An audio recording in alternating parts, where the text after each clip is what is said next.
We'll cut that in post. It's fine. You just tell Google to turn the light on? Is that what I heard you say? Yeah. My brother has it connected to. What? Like some home connected thing. Yeah, that's cool. That's... Glasses. Dude, I'm in the middle of a freaking podcast, man. Cameron barging door. Can you grab my glasses? Like, bruh, like you couldn't have grabbed them 20 minutes ago.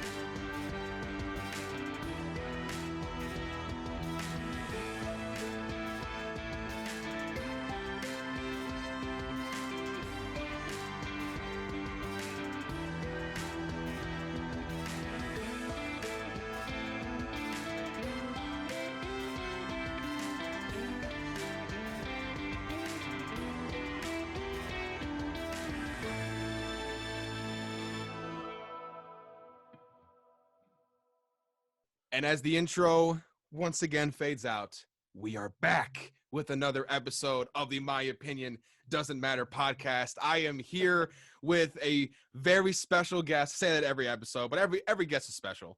But I want to introduce to you my good friend, Mr. Scott Norman. It is good to see you, my friend. How you doing? I'm well. It is great to see you, man. Like I said, when we first connected, it's been a couple years. You look like a man now. All the baby fat is gone. You look more mature. Yeah, man. Anybody out there who likes a redhead is gonna be heartbroken, man. I've been saying it for years, but it doesn't seem like anyone got no interest. It's crazy. Like I thought the redheads were the ones that were like the most unique and inspiring to be or something. I don't know. Oh man, but I want to give a little bit of an intro to you, and then I'll go and then let you talk a little bit about yourself for a second as well. But you were my former acting teacher. I'm at Motion Picture Institute. We had an episode last season with my other acting teacher, Deb Keller. And then I think the only other teacher that I had was Rob. We haven't had a chance to have him on yet. I'd love to get him on at some point though. That'd be great. You were more so like Deb was more of the. I'm trying to think of the difference between you two in terms of like the classes you taught. Like you taught like more, night and day, to be honest. It was like the teaching styles were certainly different. Like everyone who listened to that episode knows Deb or just knows Deb. Right. Deb is a very she's very passionate about everything that she teaches and everything that she believes. You don't get no bullshit from Deb for the most, like that's right. Deb is very sure of herself and we love her for that. But her style is much more theatrical. It's much more about your body and the rhythm that you use with your voice and your body, connecting everything as one. Yours is a little bit more, obviously with you being a former actor, you should make that clear as well. You definitely have a skill when it comes to working directly with the actors. You understand them a little bit more than a director who's never acted before. You kind of understand, how what it means to prepare for roles. I'm in depth as opposed to just being like, hey, just memorize your lines, man. That's all we're asking you to do. Like you're a lot more personal when it comes to that, but you also were the director of my thesis film that I mentioned a couple weeks back, where I played just a lovely guy, just a lovely overall character, guy you really want to bring home to mom. And we're going to go into a little bit more in detail about that production and everything and how that kind of came to be. But but Scott, real quick, give the audience a little bit of an intro of how you would describe what you do in your career. Oh, geez. Well, I'll tell you all the many various things that I do, because I'm not one that believes in careers. I'm not looking for something to do for the rest of my life because I get bored really easily. And that's kind of why I like acting, is because I was just talking to another mentor of mine, a buddy of mine, about acting, and he made the assumption, and which was accurate. He said, I like acting because as for work, because the job always comes to an end. It's always temporary, it's always fun, and it doesn't last any longer than it has to. If you're doing something on stage, it lasts some weeks, and by the time you get bored, it's closing night, and you can move on to find something else fun to do. And the same thing with the film, I mean, it's bittersweet, but always sweet to me. You know, I mean that these projects come to an end because it means there's no stagnation. You know. Yeah, absolutely. Here, And actually, give me one quick second. I'm gonna break the fourth wall. We'll fix this in post. I gotta get this light turned on up here. oh, okay. And while we take a quick pause of what I'm sure is a riveting conversation, let me tell you about a friend of mine as well as employer, Crave Pizzeria on Sashaball Road, right here in Clarkston, Michigan. Now, believe me when I say, even though I know I'm employed by them, they're only one of 2 pizza places that I will buy pizza from these days. I dare to try to guess the other one in the comments down below. But regardless, this pizzeria has some incredibly fresh ingredients, fresh made dough, fresh vegetable toppings, which are not frozen, freshly grated cheese, which again is not frozen, and fresh meat straight from the butcher shop, which again, I'm repeating myself, but it's not frozen. Steve Templin, the owner, cares about his food and his customers. You'll catch him on the pizza line basically every single day, serving quality food to his community. Now, right now, if you call or walk in, you'll get 10% off any regular price carryout item when you mention my name or the name of the show. Again, that's 10% off when you mention EJ or the My Opinion Doesn't Matter podcast. Nail your next tailgate or your next party in general. It's right by DT Music Theater.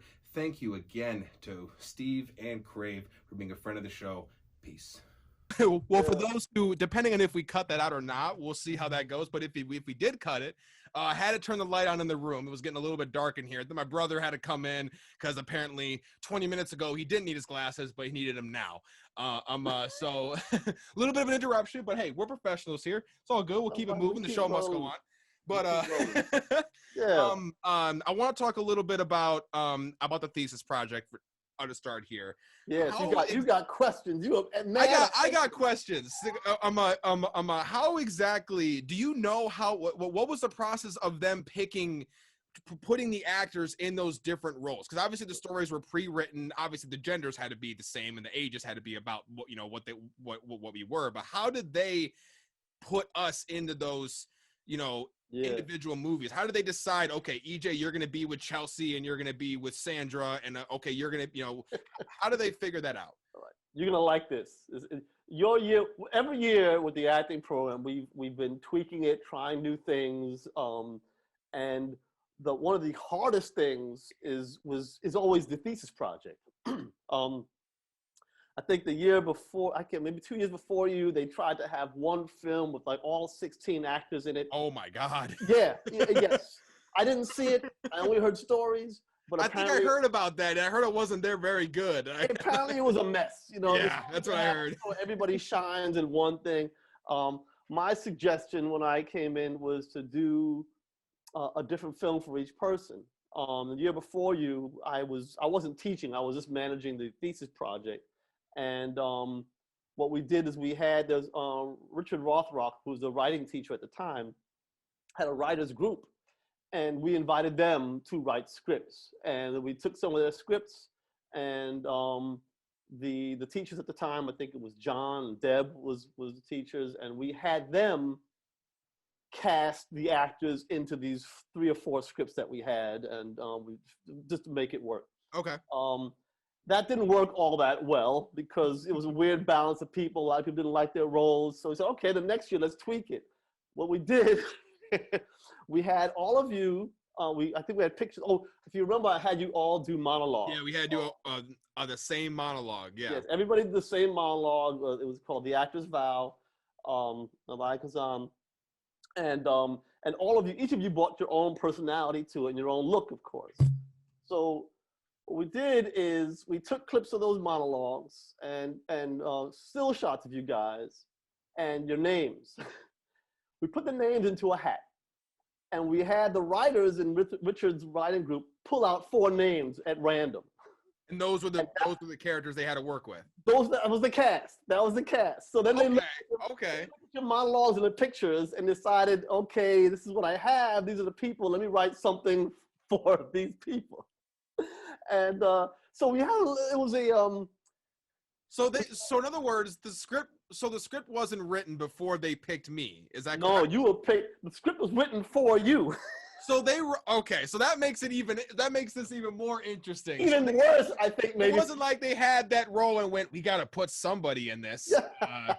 No. We can't put DW. We can't do Shane. So Well, if you Yeah, recall, like I guess we'll put EJ in it. right? No, it wasn't like that at all. It was I think the writer who did your story, That's even funnier. he had a hard. It was a weird balance. He had a foreign woman, an older woman, a young black woman, and young Yeah, man who you me, recall. Mimi, Sandra, and Yeah, Chelsea. you were bald, I think, or at least had a buzz cut. You had I a had hair at the time, and then when I found out the role I was getting, I then shaved my head. yeah. It just didn't Well, make sense with the I haircut can't that I had. remember. Yeah, I can't remember which way which, but you had the tattoos. You probably had a similar shirt to what you had Tank on top, now. yep.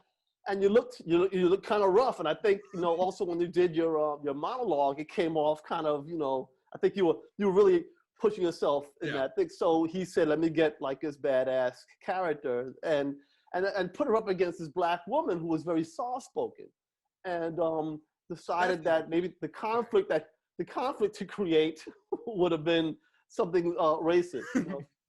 That's interesting. Okay, so that actually, I'm not sure. I think I like that a little bit better than if it was just kind of like, well, we have to fill this racist role with Yeah, somebody. right. I guess.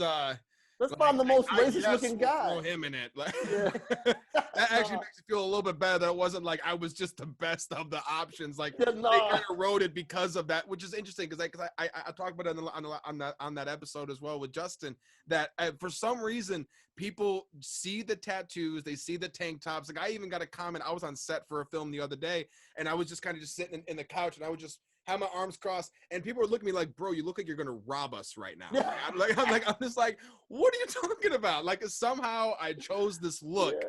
that just makes me look like that just makes me look Yeah. like a guy who's Well, gonna rob. I've never even been in a fight before, but everyone Right. assumes that I'm just gonna kick everyone's ass. I tell you, man, this is, I mean, speaking of filmmaking, I think this is an important thing to understand that you're always judged by a look, and that look tends to be stereotypical. I mean, it tends to be pigeonholed, and a lot of people struggle with that when they're trying to get cast or trying to get into the business of acting.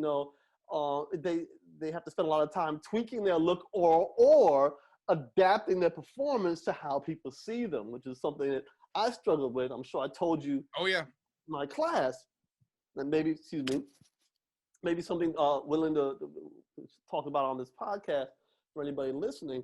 When I was older when I started acting. I only started getting into it in my 30s. Okay.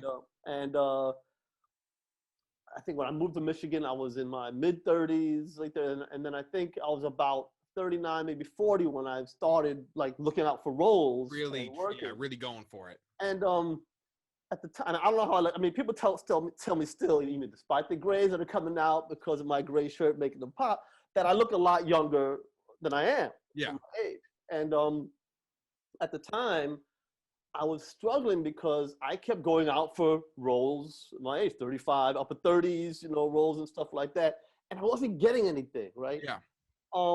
And when I would go to these classes I was in New York, back and forth, New York and Michigan. I would go to classes with casting directors who would give you like something to read based on your look and what they thought of you. And I always had these like young, dopey characters, and I didn't understand why they were giving me these stupid like roles. I just thought these roles are dumb, I mean, they might have been juicy for some people, but for me, I just thought they were Right. dumb. And finally, end of class, I was talking to this guy. His name is Paul Schnee, I remember. He used to cast for ABC and also do independent film casting.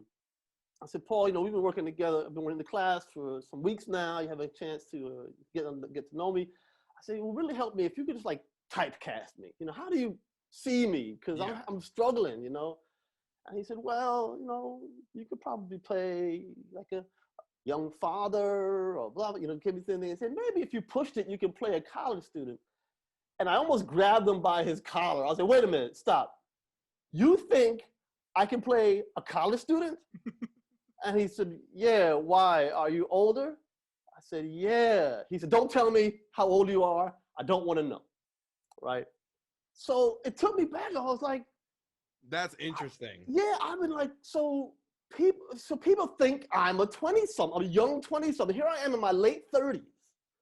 looking for roles to play like the father and the older, the aging dad or the soon to be grandpa. And what turned out was that people thought I was an idiot. They thought I was some young 20-something trying to be something that I was not.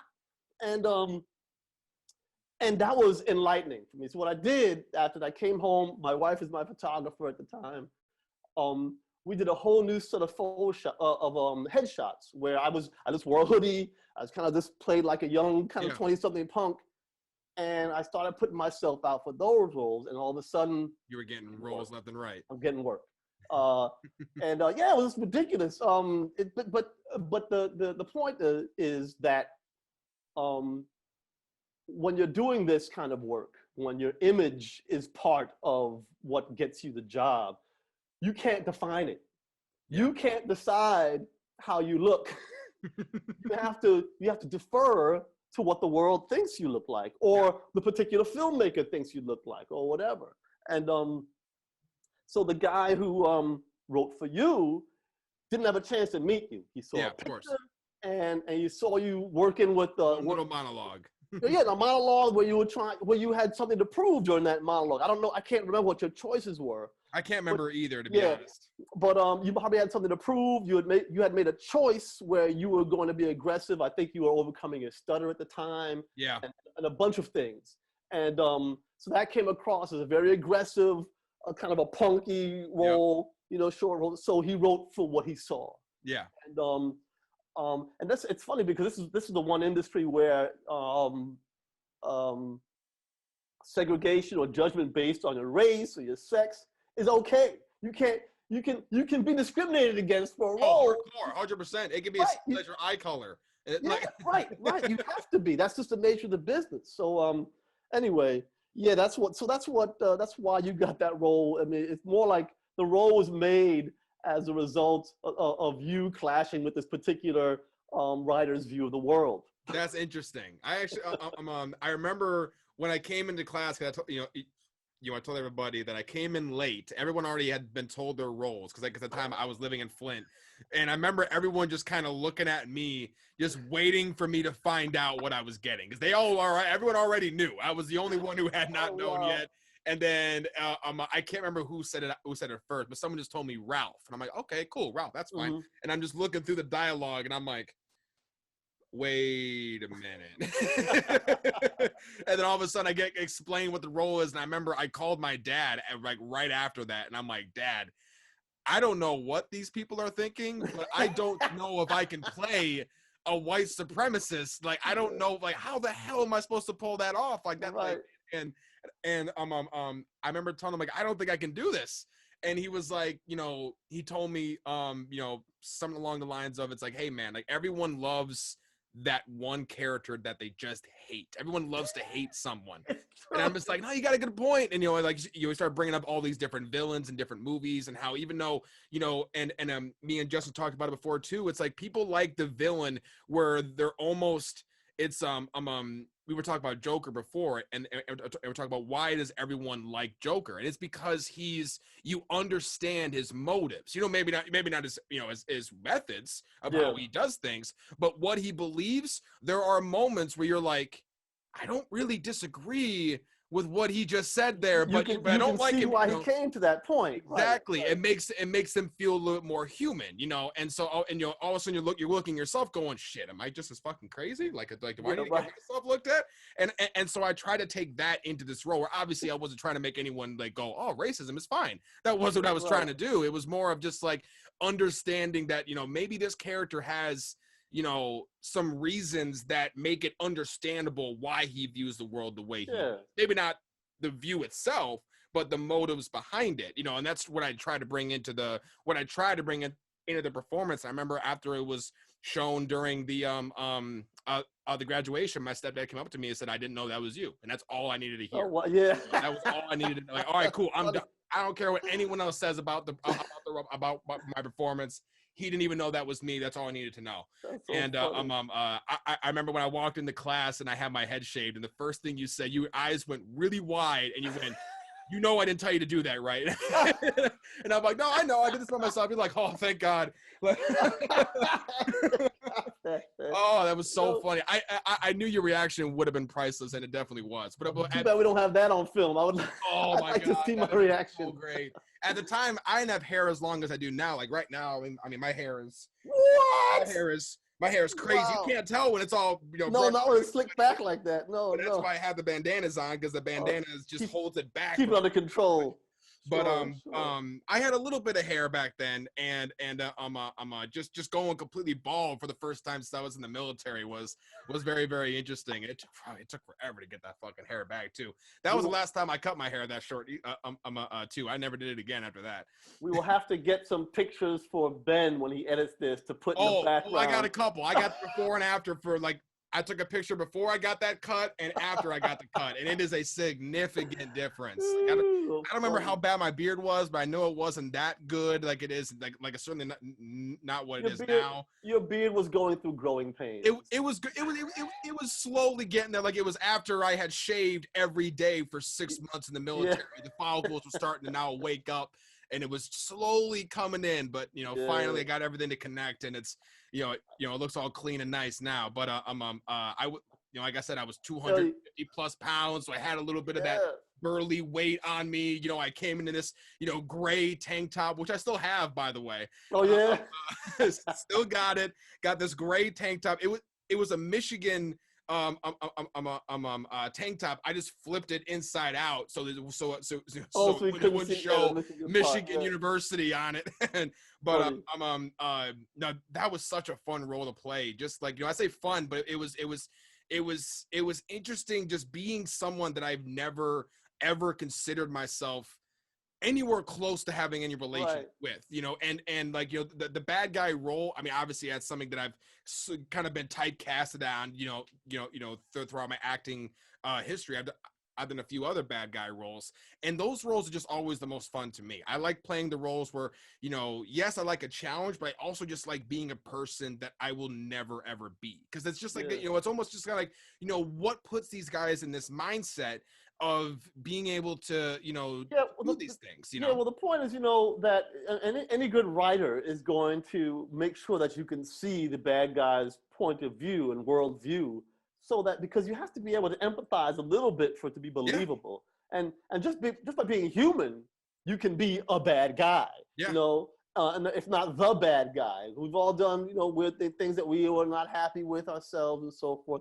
So, I mean, this fact that you were just being yourself, in that role was perfect. I mean, you find something to justify. You go through acting classes, but you're trying to justify an opinion. I mean, that's something we all try to do when we're talking to somebody. Defend attacks on your opinion, things like that. And if you can just bring that to the role, the audience will put together everything else in the context of the film, and with their look and what the words are being used and so forth. And all of a sudden, where just justifying your opinion could be evil. With different lines, justifying your opinion could be good, So it depends on the words, but I mean, when it comes from the performance perspective, it's not really different. Being bad or being good is just a matter of being human in a different context. Yeah, I agree. I'm definitely to this day one of the most funs I've had on set. I mean, even during the class, I played Anthony Hopkins when me and Mimi did a scene from Silence of the Lambs. We did the whole Hannibal meeting a Clarice scene. Right. Like for whatever reason, like I in a silent film, I played a home invader where me and God, I can't remember her name. She was in our acting class. She she was the model. She's the one who dropped out somewhat in like somewhere in the middle. I can't remember her name. It's gonna kill me. If you're listening, I apologize, but you were great. I can't remember. Yeah, because she left early in the semester. Yeah, we lost almost all of all the female actresses all near the beginning. The only one who stayed, but because we lost Rachel right away. The first couple of weeks we lost Rachel, and then we lost her, and I can't remember her freaking name. It's gonna kill me. I only remember losing one myself. No, we lost two. We lost Rachel was was Morgan's friend. Yeah. So there was Rachel, then there was her, and I really wish I could remember her name. It's gonna kill me, but at some point throughout the episode, I'm just gonna shout it out, and it'll come to me. But so we lost two of the actresses pretty close to the beginning of the semester, and it was a very much lopsided. Like there was like 7 or 8 guys, and only like 3 girls left. Yeah, that was unusual. Usually, it's more women in the class than men. Yeah, and I don't know why that is. Too. I had heard that too. I will say I wish you were there for the day that we did stage combat with Deb, because me and DW we were paired up. And let me tell you, at some point everyone stopped practicing with their partners and they were just watching you guys fight, because we were getting way too into it. Like all we were practicing was shoving. But we were having a full-blown conversation about when is someone going to start throwing an actual punch as we're just as you're doing the shoving. we probably went at it for about 20 minutes of just me and DW just pushing people. DW about Bass. I hope it's Bass. It might be Bass. Bass. Great guy. Shout out. Great actor as well. I'm still doing a lot of really good work. Hopefully you watch this as well because you're a great guy. But we had a lot of fun just doing that stage combat together. Like I said, everyone at some point just started watching us. We're just like, what the hell is up with these guys? We were getting a little bit too into it, but it was stage combat is one of the most is some of the most fun that I ever have. I love stage combat. I love the choreography and practicing it, and like it's some of the most fun that I ever have. At some point I want to have a role where I can actually do that on screen, just it just sounds so much fun to actually be able to do that. I did a little bit of something when I was in high school, when I was in a theater class in high school, and we had to just create our own skit. And me and my friend at the time, we in our theater there was only a single red rope, the classic red rope to let people in, like the VIP rope. Yeah. And we decided to make that the centerpiece of the story, where this girl, who by the way is like 5 foot, and she was the bouncer, and she needed to get me out of the club because I was in it when the club was supposed to close, and she was someone who took her job way too seriously. So it was just it was so much fun. It was really, really funny. See you and dialogue that we improvised during it. Shorter than you fighting. You got this little girl that's climbing on my back, and I'm dragging her hair throughout the whole. Oh, it was so much fun. I love doing. I would love to see like that actual bouncer, like 5 foot nothing, and just owning the door and crawling over people and whipping their heads off so they can. We thought about making me the bouncer, but we thought that maybe would come off in a different way. So we decided, you know what? We'll let you be the bouncer, and we'll let you kick my ass, and everyone will laugh. It'll be different. It won't be like maybe we should we be right. I don't know if we should be watching this right now, but no, stage combat is one of my favorite parts about acting for sure. But I want to talk a little bit about the production of the actual film itself. So I know that was one of your first, director, roles where you got to really kind of have your own little, I know you didn't write the thing, but, you really got, your full control over that set. Talk a little bit about your experiences with directing. Were you expecting to direct that film at the time? Was that something that you were, planning on? Like, what were you trying to accomplish with this, with that. Well, the nature of the class and the budget of the school kind of came up that I didn't want to direct all the films, but we needed to, because I needed to be able to watch and teach and stuff like that. But we decided that I would direct at least one of the films, to make sure that which makes sense. Yeah, they don't have to pay extra directors. I'm a teacher, and the job for me, because it was a student film, was to make sure that the students shine. Yeah. I didn't want to. It wasn't about making too many cool shots and making it look all beautiful and shit. It wasn't about, because it wasn't about me, right? If you remember one of my statements, it's not about you, right? I wanted to make it about the students. So, and that's what it was. I mean, that was sort of the directive that I gave to the writers, was to make sure that everybody had a speech, everybody had like time for a close up and things like that.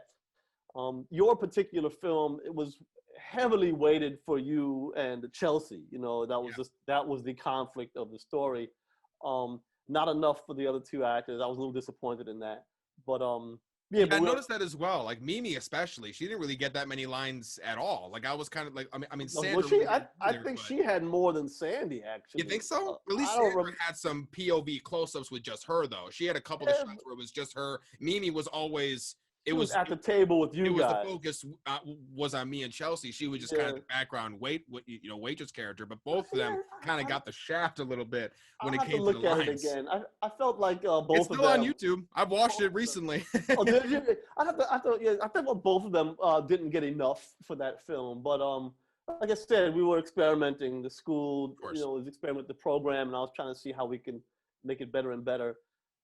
This past year, what we did is we actually found pre-published short plays and handed them off to the directors to morph, either use them Ooh, verbatim or to morph into that's cool. something they could do for film.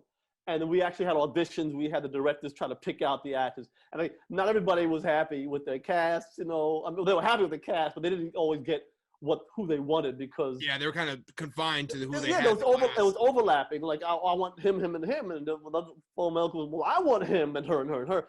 Right. But so I had to. It was hard balancing that out. So that was another struggle.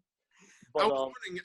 That was gonna be my next question. Is how the thesis have evolved since then?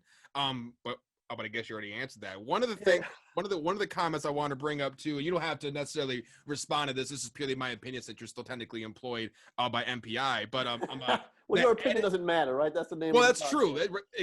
Exactly. Your opinion might, because you actually have a job. But yeah. the editing with with one of them specifically, the one with Morgan, with DW, with Shane, and with Noah. For what, like, I can't remember if it was editing with that one, because the one that Max did with Jacob and with Phoenix and that one was just weird in general, but it was kind of weird in a cool way. I've actually seen Jacob actually has the full, like, not cut up version that they made for the he later finished it, and the full version is by far better than what we got in the theater. Like, there was way more to it. You understood it more, which was, it was hard to understand much of it in the during graduation, but it's like maybe 15 minutes, which is which makes perfect sense based on the story it was, and it's leaps and bounds better than what we got at the graduation. But the one that Morgan and Shane were in, I don't know if it was because I remember hearing stories about how the editing was like really, really rushed. Like it was really kind of like it was kind of put off to like some of the films were still being edited the night before graduation. I can't really speak to how that, but I'll tell you about. I think that particular film was directed by the writer. Like, so the person who wrote that film also directed it, and I don't know how the editing went. It was very strange. It was just like the way it looked. I think it was a struggle, I'm sure, because of it. Look, the lighting was off. It had this devil lighting, this red lighting, yeah. And I think I know we brought the editor, and somebody else edited it. He came in and he actually helped with the lighting. He's like, well, if I'm going to be putting this together, we should light it this way. Maybe give some suggestions about that. Everybody. It was a bit of a stumble through with putting that together, because I didn't edit my film. I think one person might have edited all except for Max. The problem with Max's film, I was really mad that Madhav was edited out. He was like the main character in that film. Yeah, he was a main part of the full version. Yeah, he had a much bigger role in that film. And he was almost completely edited out, and he was really disappointed. I felt bad for him. But the problem there was that it was too long. The film was too long. We had directions. I mean, we gave all the directors direction how long this film should be, and the producers, the school, was not holding back. Said these are the limitations. You have to stick to them. And I think they made the final decision on what to edit out to chop it down. Interesting. Okay. Yeah. And so I don't know. I don't think Max had his idea of how it should look, but he also had an idea how long it should be. Yeah. And Max likes to go by the beat of his own drum. I love you, Max. yeah. No, it was Max is great. I hope he's doing well. I haven't been in touch with him in a while. But that was a problem there. You know, and it's related to, it's very similar to the industry where the producer has the final say. That's why you have things like the Snyder version of Justice League, which is Oh 4 man, hours long. that's a whole episode I could talk about that movie. I brought up briefly a while back. Man, was that a good fucking movie? I mean, just the latest one? The new one. The Zack Yeah, I Snyder haven't seen it yet. Oh my god, leaps and bounds. It's worth every Yeah. extra minute, every extra. My wife said the same thing. She thought, she was like, I'm actually interested to see what happens next. And, you know, and that first one, I have not been able to watch the whole thing. Yeah. I keep walking out at the same point. I'm like, oh, what is this stupid ass bullshit? I say walking out, even if it's those I'm watching it in my living room. I walk out on that film like in a theater.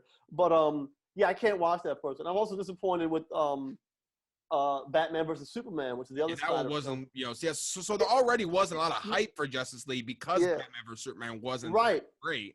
Right, and that was another thing where the editor, because that was filmed here in Michigan. Yep. I worked on it, as did a lot of my friends around here did. I used to work in the old LexCorp building, the building they used for LexCorp. I used to work in that building. Oh, really? Yeah, in Pontiac. Yeah, that was up. But so that like my scene was cut, my friend's scene was cut, and I was wondering because we got to know parts of the overall story because we had access to the script and stuff. And when it came out, I was like, man, this would make a lot more sense if they. Yeah, of course, I'm going to be like the actor now. If they had just kept my scene. They would have kept my scene. They would have made the whole movie. Yeah, right, which wouldn't have. But the point was, so much was cut out of that film that the continuity of the story was chopped up. You lost interest. It was boring. And a lot of that stuff was important for, just because of glancing over my wife's shoulder looking at Justice League, a lot of that stuff was set up in Batman vs. Superman, and it was just taken out of the film. Yeah. Even the trailer, like when the first trailer came out, some of those scenes weren't even in the actual Justice League. Yeah, that happens all the time. One of the big scenes that that was really noticeable was the last part of the trailer where the guy, where Alfred says to somebody, he said you would come. Let's just hope you're not too late. And everyone assumed that was Superman, but we were all just kind of waiting to see the full reveal. Yeah. And we couldn't even. I mean, you couldn't even throw. It's like 20 seconds. Like you couldn't even throw that one in there. Like just to add a little bit of like, here you go. Right. Like like there was so many scenes that if it was just like why cut out that last 25 seconds? Like you could have. Like one of the biggest ones that people talk about is the entire once Superman comes back, spoilers if you've seen Justice League or you haven't seen Justice League. I mean, this part is in the original too. It just the scene's a little bit different. But when he's back at his old house with Lois Lane, he's trying to remember who he is and he's remembering slowly and he realizes, I know who I am now, whatever. They reshot all of that dialogue when Joss Whedon got there. So that's why the mustache looked weird because they had already shot those scenes with Zack Snyder. And so I'm looking at the Zack Snyder version and I'm like, this is fine. Why did he reshoot this? Like, why did he change it? It didn't need to be changed. You just added an unnecessary problem where the dialogue was totally fine. There was a lot of scenes like that. And like a lot of the really kind of cringy humor was taken out. Like there wasn't as many quips from Flash, which I'm glad. He was still definitely the comic relief, which, of course, him and Aquaman had a couple more scenes, like even to someone small when he was when Flash was disguising himself as a military a soldier driving that truck, and he gives the guy his badge, and Cyborg's able to kind of tag into the screen and approve the badge for him, so he's able to get into the base. They showed a scene before, just a little small one, nothing crazy, but he tried on a couple different hats. He had the beret and then he had the normal military cap, and he puts on the cap and Aquaman goes, definitely not A. So he puts on the beret and he's like, let me see A again. Like just a little, like just something little like that. Like why cut that out? Like that's such a like it's not overly like, oh my God, hilarious, but it's just something little that just adds a little bit. The trouble is that the people who have the final say are not artists. They're business people, and they have to decide. The producers who own the film have the final say. They decide how long it needs to be based on how many times they want it to be seen in the theater. Because if you have a 2-hour film, that means in 6 hours you can only show it 3 times, but if it's an hour and a half, Yeah. you can show it, several more times, sell more tickets. And that's what they were saying too, that That's how they're thinking. they just wanted. Well, basically, and I'm sure Warner Brothers thought this too. Oh, we got Joss Whedon. We got the guy who made Avengers. We'll just do that again. Like we got the guy. Like I think that they just thought, oh, we got the guy that just made one of the best movies in the last 50 years. That some people, who knows? And I don't know what they were thinking. Well, they got this person who understood superhero films and could come in. Yeah. But that was the difference between Avengers and Justice League. Is Avengers, they already had their own individual movies. The only one who didn't was Black Widow, who I guess is now going to get one. It's been delayed, and eventually it'll come out. But even before, you had Thor, you had Iron Man, everyone knew the Hulk was, because there was a couple of old movies not really with the MCU because it was a different actor. But there's 2 other Hulk movies. People had seen those before.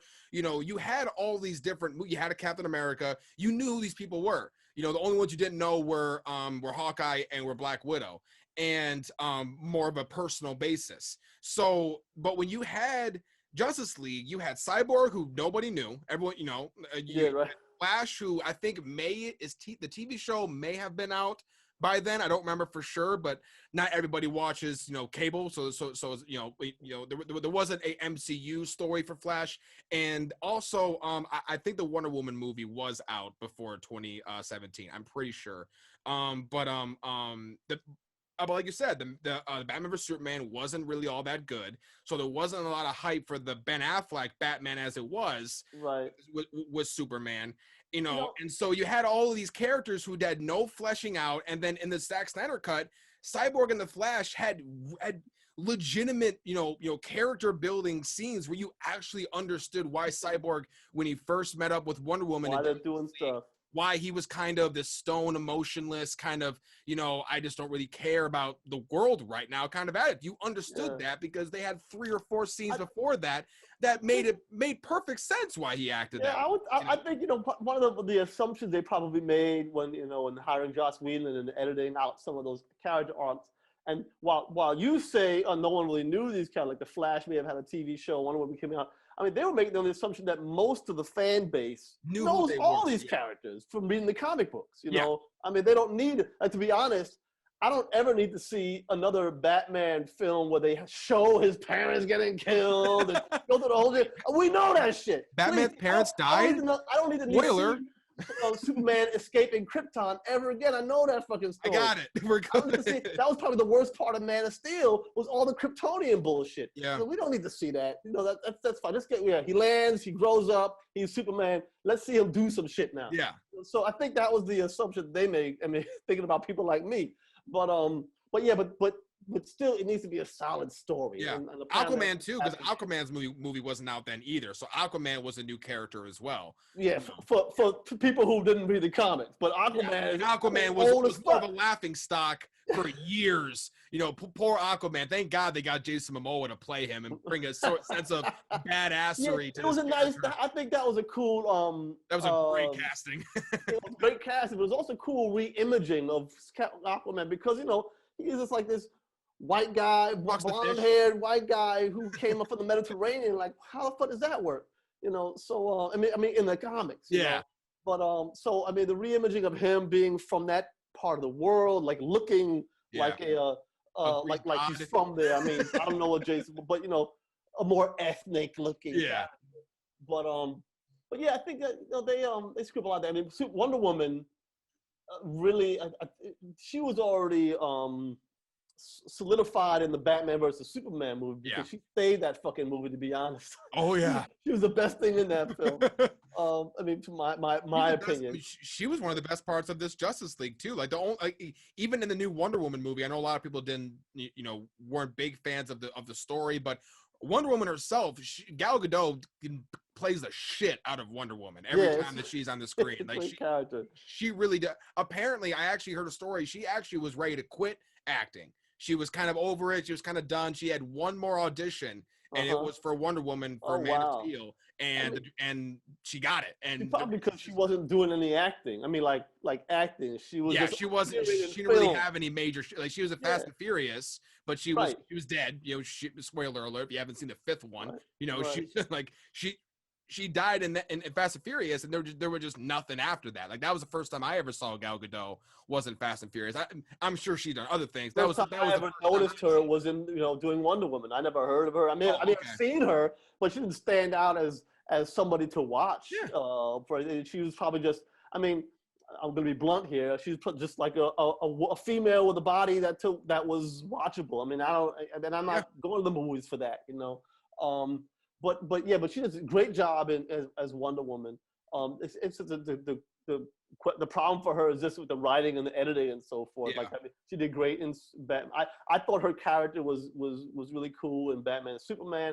I didn't like 1987 very much. I thought it was okay. The story was kind of jumbled, and some of the things weren't very believable. But her herself was fine. Yeah. But I'm interested to see this new Zack Snyder cut because funny. The other thing about this 4-hour film, to be done the way he absolutely intended, it would never have been released in the theaters. The fact that it was fucked up, by when he had to leave. I mean, I just found out why he had to leave that film, which is really sad.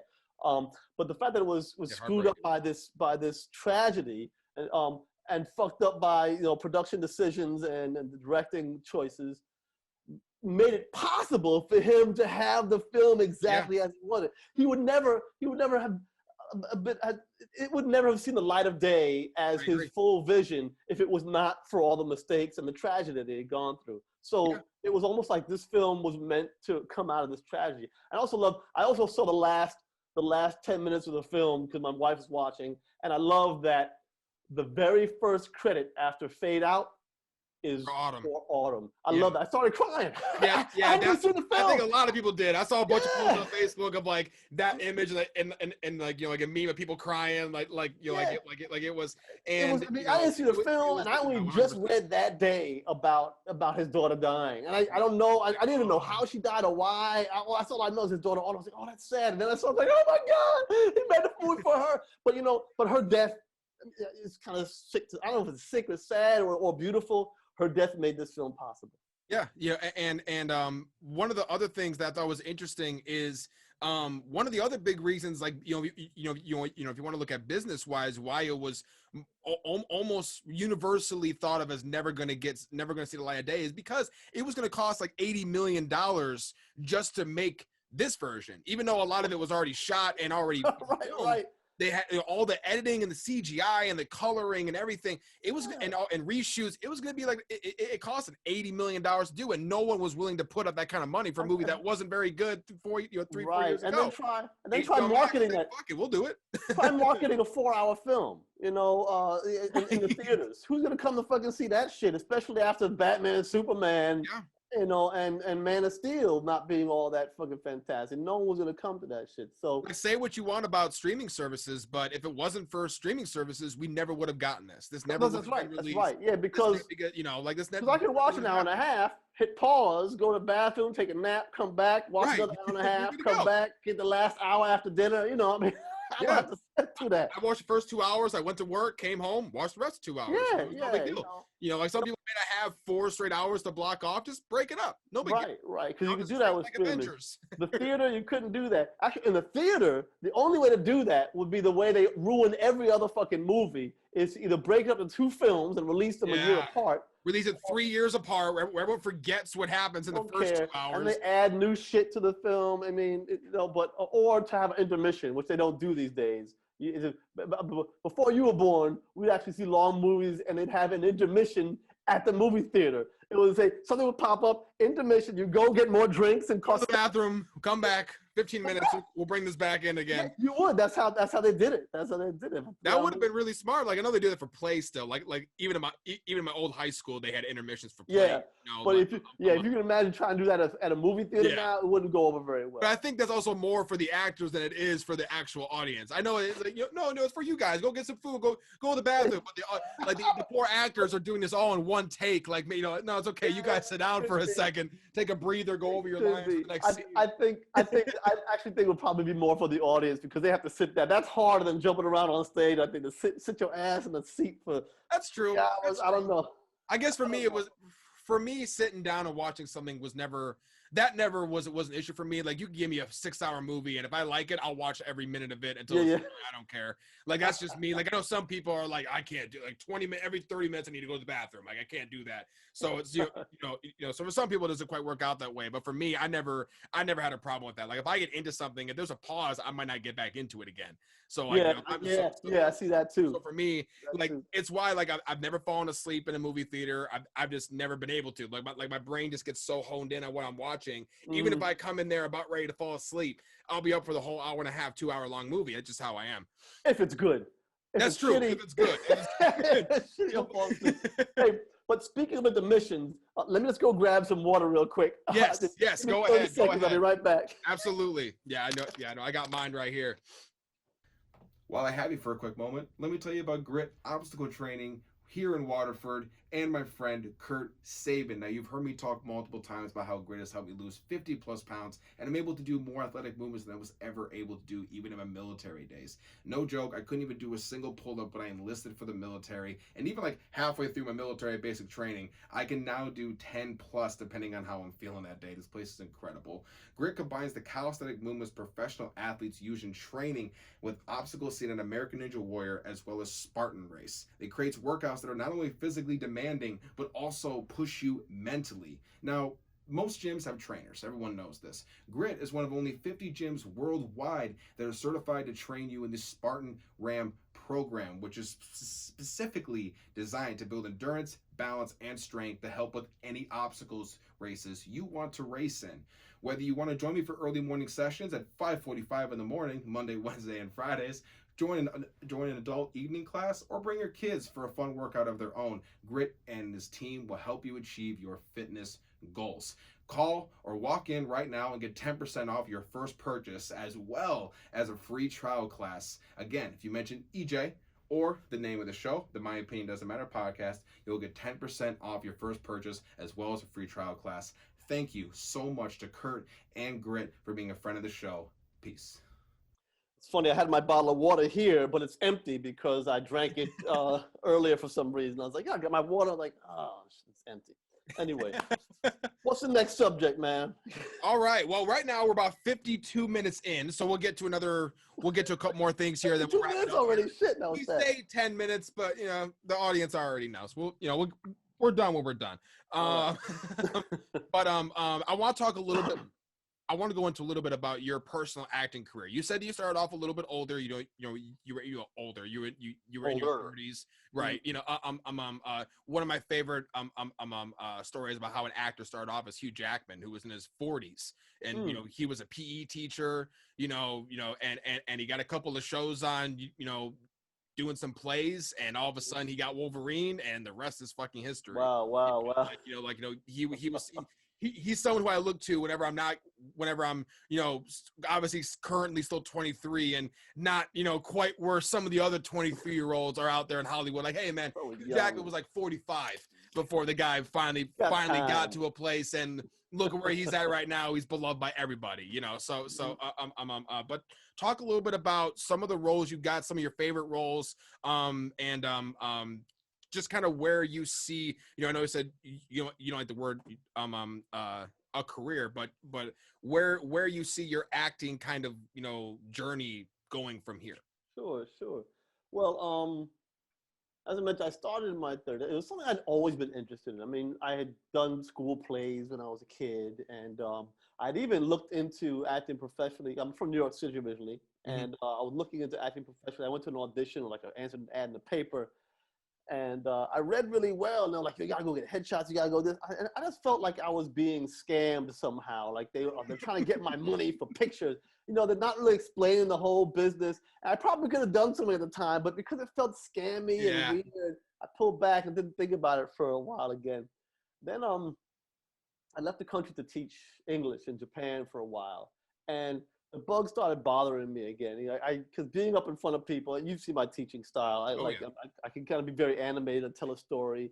And my students at the time kept telling me, oh, Sensei, you should be an actor, blah, blah. You should, we want to see you on TV, I was like, oh, that's silly. That's for actors, not for me. But when I came home, I was looking for something new to do. I'd already been teaching. I was kind of bored with that. I wanted to change direction. and I was thinking about acting. I took a class, and I really liked it.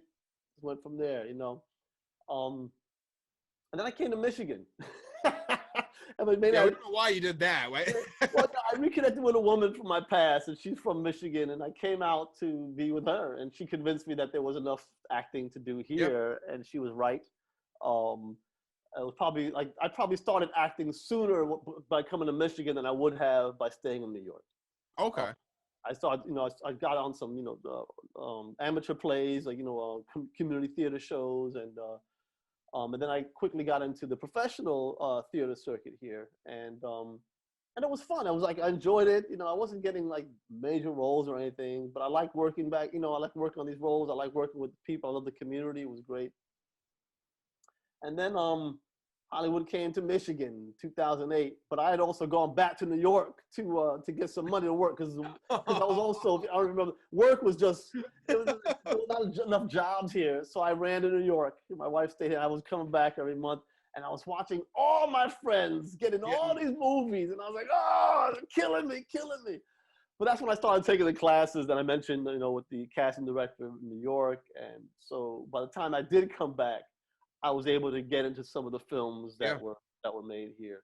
My first opportunity was on an independent film by a graduate of MPI, Motion Picture Institute. His name was Nathaniel Sherfield, and he was hired by an independent producer to direct this film called Art of Power. And they cast me to play the lead. And it was fun because I was playing a 20-something in DC, and he was kind of like a loner. It was a fun film. It was really fun because I finally got to learn what it was like to work on set. At least I had the experience. I mean, I understood what it was like, but I understood what to do. But to really get into it was and get my feet wet and get my hands dirty. It was fantastic. Then from there, I can't tell you the order of things. Those other, you know, a lot of fun independent films like Wars of Other Men. There was an independent series that was shot here, very ambitious and really, really important, I think, for local filmmakers, called In Zero. Okay. Where, and for anybody looking to start a web series, I think this was like one of the. This is before there was anything on the web, like a web series. They decided. These were a bunch of filmmakers. There was no work here in Michigan, so they were going to create a television series. And because they realized that in order to get good at what they did, they had to do it more often. So it came out. It was really fantastic. It came out the idea we need to make a movie a month. A movie a month was their idea, and so like, hey, let's make it a TV series. So an episode a month, and they went into a bunch of producers, writers, you know, camera people. They got some actors. They had casting calls, and they started shooting this series. It was like one weekend a month was the shooting, and then the following weekend was like the editing, and then they finally released it. And it was like it was a fun cycle where they only did all the filming in one weekend every month, and it sucked. Like the first episode was so bad, but that was the point.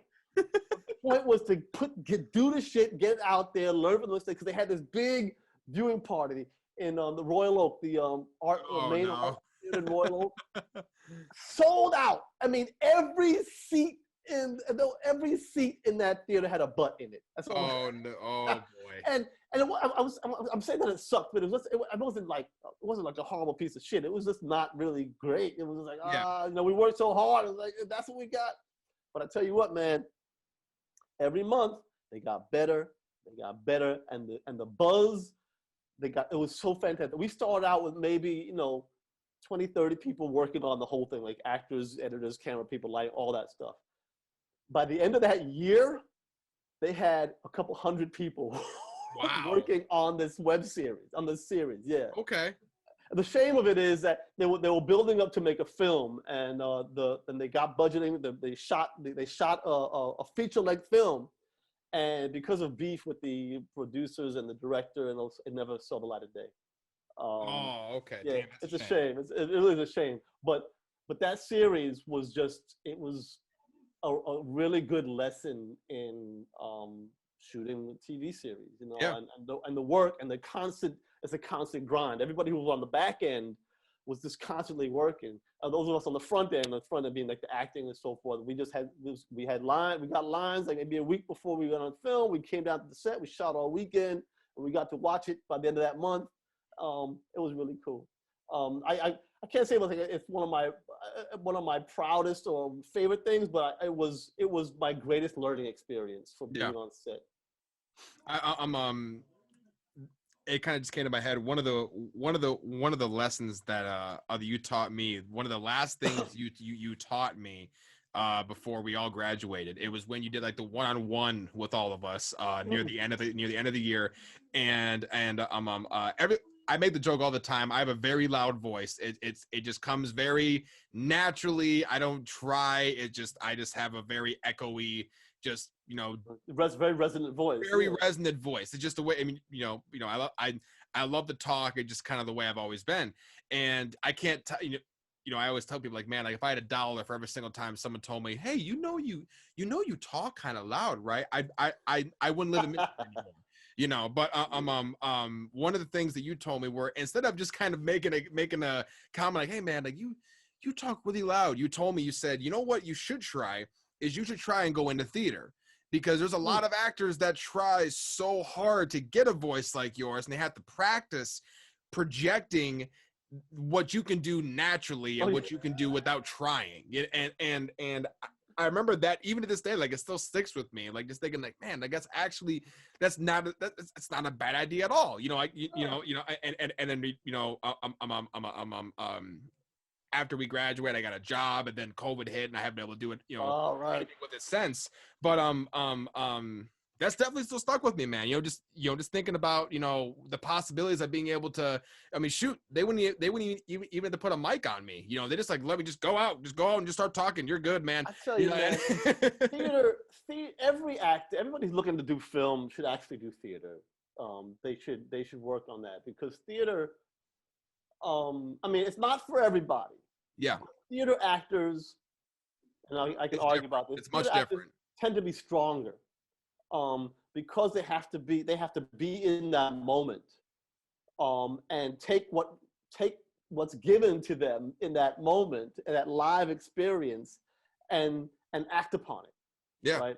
And they have to do it nightly and every for over a period of time, and it's not always going to be the same. They have to still live truthfully in that moment. Sometimes the actors can't make it in, so now the understudy is in, and now you're working with a different actor, and one night. Or you have the same actors, they just had a shitty day, and they're just not giving it to you like when you rehearsed it, and you gotta. It's different when you got a 20-second cut scene where you're like, oh, okay, I only gotta remember these 2 lines that we're gonna cut. All right, bet. Yeah. Instead, you gotta remember, you gotta know the whole thing.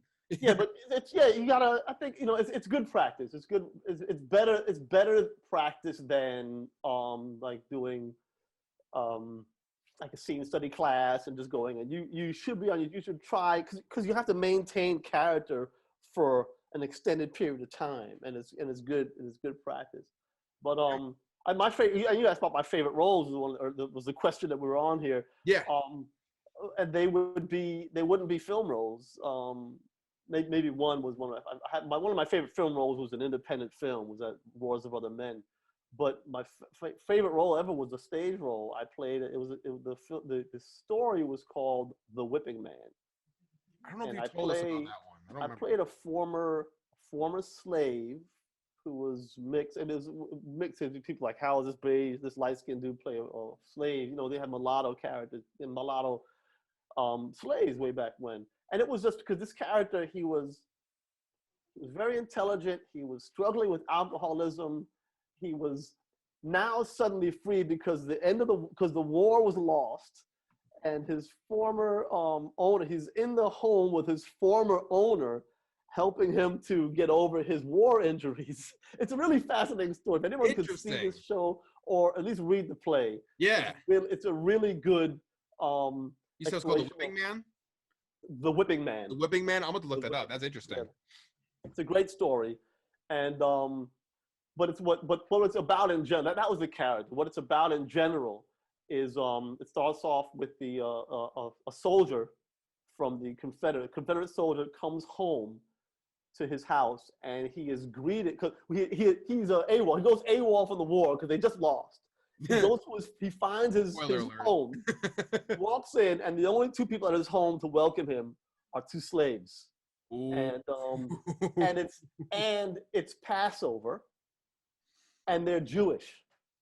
He's a Jewish slave owner, and I don't know if you know, if you're familiar with the Passover tradition, is when they celebrate coming out of Egypt, coming out of slavery. Yeah. And so the idea that Jews owned slaves back in the day, which they did, is first of all is a crazy concept. And now that they're celebrating Passover with their former owner, it's also a crazy concept. That's very interesting. It's really, I gotta look that up. That's it's very the epitome of conflict. It's great. It's a fantastic cool. story. Oh yeah, you want to talk about conflict and tension. Yeah. Yeah. One of the movies that I know you told us about when you were on the It Follows production. You only had a little role. You played, I think it's like a homeless man or something. Talk a little bit about just your experience being on a set like that. Like what were some of the biggest differences? I mean, obviously besides size and maybe some of the actors or some of the names behind the camera, what was really like the biggest differences between that and say, like maybe not necessarily like a student film, but just one of the independent films or like the web series that you did? Like what were some of the biggest differences? This is going to surprise you clearly, but I'm surprised that It Follows was as big a deal as it was. Really? Yeah, because it felt like, to be on the set, and I don't mean this to be insulting, but it will be. It felt like the biggest bullshit, in the world. It was absolutely an independent film set. It didn't feel any better run than an advanced student set. It wasn't huge. It was very minimalist. I mean, if you think about the film, you never had like a whole bunch of actors on the set. Only a handful of people on the set at once. Yeah, there wasn't that many characters in that movie in general. No, it was great. I mean, as far as budget, it was a low budget film with a solid story that just took off. Yeah. And I did my half. I was mad because I was hired for a half day. It was like all I had to do was walk around, and it just went on for the whole. I was there for a whole day, and I was sitting around most of the day doing nothing. And the actors who were the main characters, they were giggling and laughing and just bullshitting around. And I was like, when am I gonna get my fucking scene? So can I just go home? Like, can I get this done? Yeah, I just wanted to go home. It was so boring, And the director was loveliest guy. Really, I mean, the people who ran the set were great. I just was like, it took a little bit of time for things to get rolling a little bit, Yeah, it was typical because it was like a no line role. It was just something I was doing because I had time, and it was apparently they thought you had more time. Yeah, I'm surprised that they gave me credit and stuff. I mean, I'm highly grateful for it, but at the time I was unimpressed. And what part were you on again? I can't remember I haven't seen the movie in a few years, but I was what scene it was? If you didn't know me and my fro, you wouldn't have recognized me. I was walking around. Fro was bigger? My fro, yeah, it was big. Yeah. And I was walking around outside the house. They were holed up in the house with newspapers all over it to keep from having to see outside. And they peek out the house and they see me and they're like, is that it following me, or is it just I know what scene you're talking about. Okay, I got you. I'll have to look for that next time I watch that. Yeah, I mean, it was fun when I finally started working, but I was just so exhausted. I didn't really want to be there. I couldn't eat all the snacks. Whatever. And then much to your surprise, the movie was a little bit bigger than you expected it to be. And that just proves that it's all about the story and the execution. Yeah. It was a very unique story. Just it basically being fantastic concept. An STD that follows you, and like that's basically what it's about. Like it was a fantastic concept, really well done. It was really about the scariness of AIDS or any other STD. It just keeps following your ass, and you keep it alive by screwing people, having premarital sex for the next 10 years. It was a great film. But back to your question, like how was it run? I mean, filmmaking is like that. It can be, I'm not even gonna say be neat and tidy. It's almost never neat and tidy. It's almost always very sloppy. Yeah. I was on, like I said, probably one of the largest sets I was on was the Batman vs Superman set. It was when they were shooting the LexCorp. Yeah. I was one of the greeters when Holly Hunter comes in, and when they first meet Lex Luthor. Okay. And then like 100 more extras walking around the set that had to be coordinated. You had gaffers and people lighting. I mean, people were hanging from the ceiling, lights. You know, they had to go outside and to the roof. It was Crazy. huge undertaking, and it was very well coordinated, but it was still sloppy. Yeah, like it's. I Because mean, you this make the was joke all the time, like when you have a school project and you got like 3 people, one person doesn't do anything, one Yeah, person yeah. does the whole job, the other person doesn't know what the hell is going on. You know, it's like, and that's just 3 people, let alone trying to get 150. You know, like I think Justin was talking about the other week about when he was on the Jurassic World set, and he was on the scene where all the pterodactyls are coming down and attacking people. And I'm like, I'm just trying to think about like coordinating everybody to follow things that aren't there and run away from things that are just extras. Like I can't imagine the difficulty in organizing all those hundreds of people, you know, including Jimmy Buffett holding the margaritas, like how they were gonna coordinate all of that. Watch, you know, man. It's incredible watch because it trickles down from the director. The director has a vision. He knows what's happening, and now he has to assign assistants to taking care of things as assistant directors, you know, who coordinate these extras over here. There's another person who coordinates these extras over here, and it has to be the chain of command, the communication has to be perfect, you know. And of course, it's going to be a couple of mistakes. People going to trip, mistake, they'll fall, and it's not going to be perfect. They have to rehearse a few times. And just as an example of the, I'm calling it sloppiness, but it's like as an affectionate term. A LexCorp scene, if you remember, I can't remember the actor's name now. Jesse, I think, right? Jesse Eisenberg, I believe. Eisenberg. We had a great conversation with him. Turns out he's from my neighborhood. We had a fun conversation. Oh yeah, that's okay. A few blocks from each other. But so he throws a basketball into the hoop and turns around and says, "Hey guys, you know," he welcomes them. "Come on, let's go talk." They were rolling while this guy shot 50 separate shots into the hoop before he finally got it in to continue the scene. But it requires so much focus. Not only did he have to get it in, but when he got it in, he had to make sure that he was ready with his line. Oh man! Jesse Eisenberg doesn't look like your typical athletic. Like no disrespect to Jesse, I love him as an actor, but he's not. He plays Mark Zuckerberg. He plays the nerdy guy in Zombieland. He plays Columbus. Like he doesn't play a bat. Normally doesn't, and that's why him playing Lex Luthor was so controversial at the time. It's like this guy doesn't typically play roles that are, you know, they get that sense of badassery or any lick of athleticism in general. Yeah, so I can't even imagine. Interesting casting choice. Yeah, but anyway, it was fun. I mean, it was fun. Everyone's like, everyone's like, watch it, please get it in. It's like, then he goes, get him another shot. Go again. Keep going. Like, 10, 11, 12.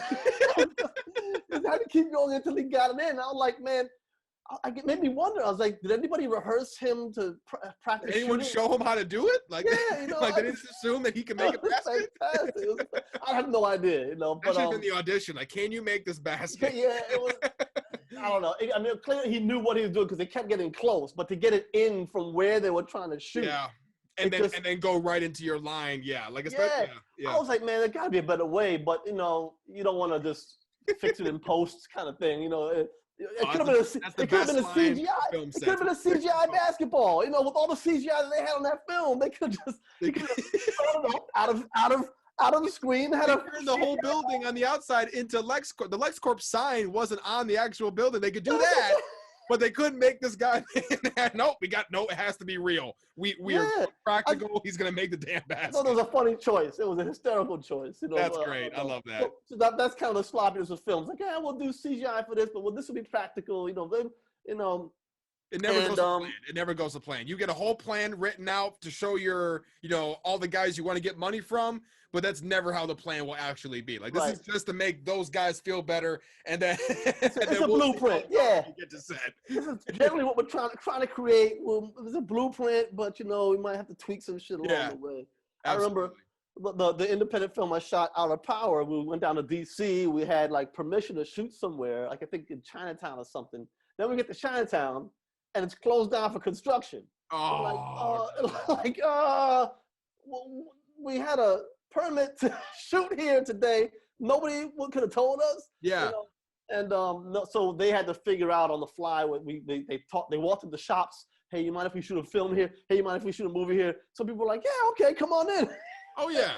It was, but I thought it was great. It was just funny to see how filmmaking is problem solving. It's so, Oh, yeah.